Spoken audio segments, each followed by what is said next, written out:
Bonjour à tous, aujourd'hui je vous retrouve dans un nouveau tutoriel, le sandwich bleu parisien. Si ce tutoriel vous intéresse, restez avec moi.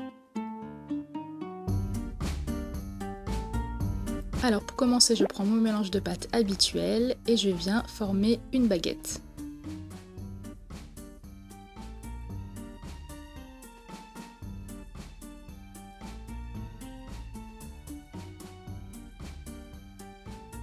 Donc prenez votre temps, faites-la plus ou moins fine selon vos goûts.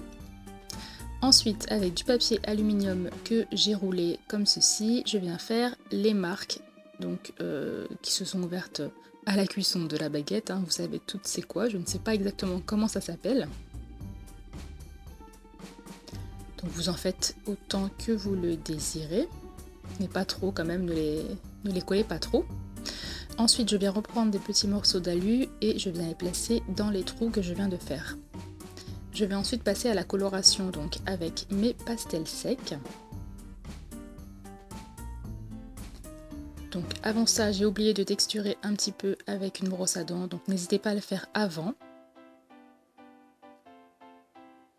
Et ensuite, je passe à la coloration, donc comme d'habitude, toujours les couleurs les plus claires en premier.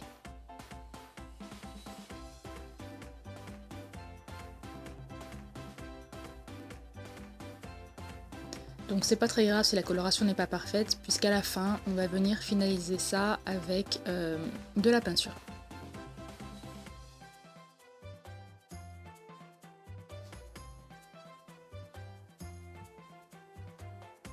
Donc faites là selon vos goûts bien entendu. Ensuite je vais texturer l'intérieur de mes petits creux comme ceci avec mon aiguille. Donc pour les texturer, n'hésitez pas à regarder des vraies photos de baguettes, cela pourra vraiment beaucoup vous aider.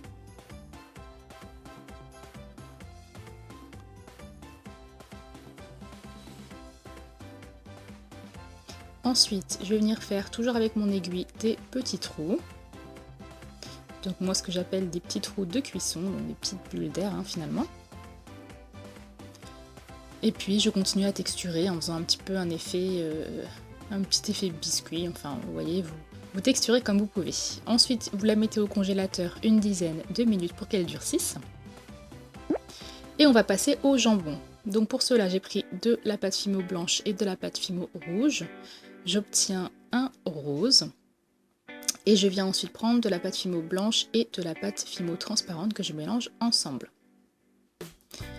Je vais donc faire des boudins avec ces deux couleurs pour créer mon jambon. Donc sachant que le blanc translucide, ça va être la couenne en fait, du jambon, le gras. Voilà, donc vous n'êtes pas obligé de le faire, bien entendu.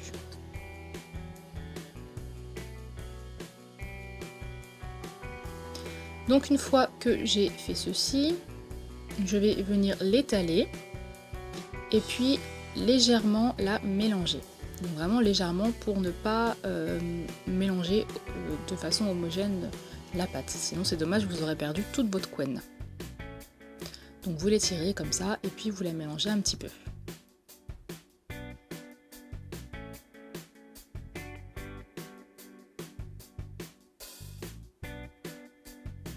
Ensuite, je vais venir aplatir mon jambon et je vais couper une tranche arrondie. Voilà.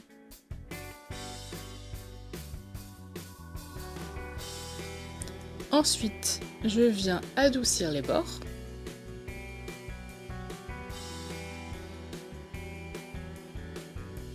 Donc voilà ce que ça vous donne pour le moment. Maintenant, on va un petit peu fignoler le tout, donc on va texturer avec une brosse à dents. Donc là, je vous parle des vraies tranches de jambon, les bonnes tranches, pas les tranches que vous achetez déjà emballées dans les sachets. Et ensuite, avec mon aiguille, donc je vais faire des petites stries parce que le vrai jambon a tendance un petit peu à s'arracher assez facilement. Et maintenant, je vais passer au fromage. Donc là, ça va être de l'emmental plus précisément, donc des tranches fines comme on peut mettre dans les sandwichs. Donc j'ai pris du jaune et de la pâte transparente. Je l'ai mélangé, je viens l'aplatir et avec le dos d'un pinceau ou un autre outil, je viens créer des trous, puis je viens couper des tranches de fromage. J'espère que je n'ai pas été trop rapide, que vous avez tout suivi. Sinon, n'hésitez pas à remettre en arrière. Et une fois que j'ai coupé les tranches, toujours avec le dos de mon pinceau, je fais des trous. Je sors ensuite la baguette de mon congélateur et je la coupe. Voilà, donc je l'ai coupée au milieu et en deux. Et je viens texturer chaque côté de la baguette. Donc on texture seulement l'extérieur puisque le milieu on ne le verra plus. Je mets ensuite mes petites baguettes au four pour qu'elles durcissent. Ensuite c'est plus facile à monter. Et je vais prendre mon beurre. Donc c'est un mélange de jaune et de blanc. Donc oui, je veux bien vous croire, ça ressemble plus à de la moutarde, c'est assez foncé. Donc n'hésitez pas à mettre beaucoup moins de jaune pour faire votre effet beurre. Donc je vais mettre mon pseudo beurre sur une tranche de pain.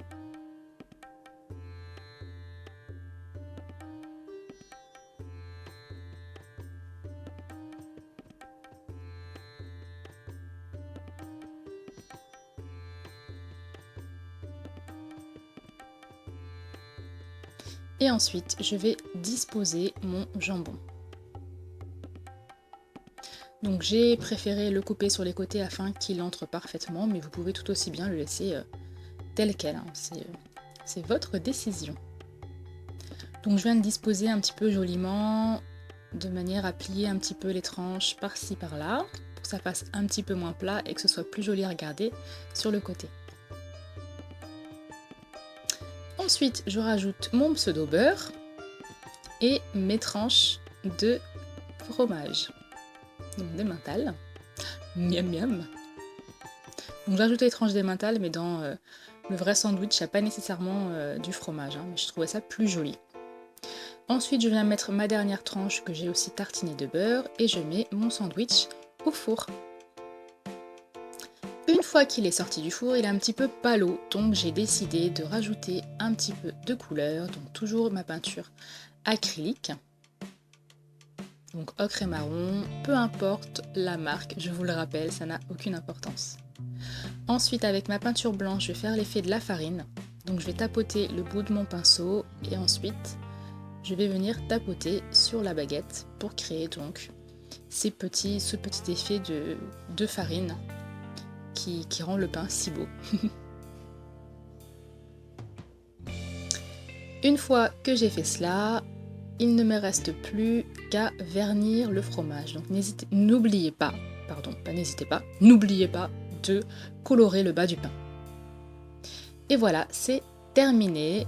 J'espère que ce tutoriel vous a plu. J'espère que voilà, vous le referez. Si vous le refaites, n'hésitez pas à me marquer sur Instagram. Je vous dis à vendredi pour un nouveau tutoriel. Je vous souhaite une bonne journée. Je vous fais de gros bisous. Kiss.